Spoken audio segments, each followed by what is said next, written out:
Guys, bago tayo magsimula, i-follow nyo muna kami at mag-subscribe para ma-motivate pa kaming gumawa ng marami pang AI tech tips para sa inyo.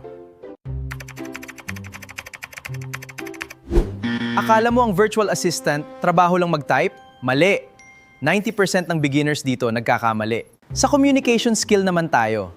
Hindi ibig sabihin na mas marami kang sinabi ay mas magaling ka. Mas binabayaran tayo para maging malinaw ang lahat. Skill number 2 is organization. Kung magulo ang files mo, magulo rin ang business ng client. Skill number 2 is Hindi lahat may instruction. Minsan, ikaw ang hahanap ng solution. Tech and AI. The best VAs don't work harder, they use AI smarter.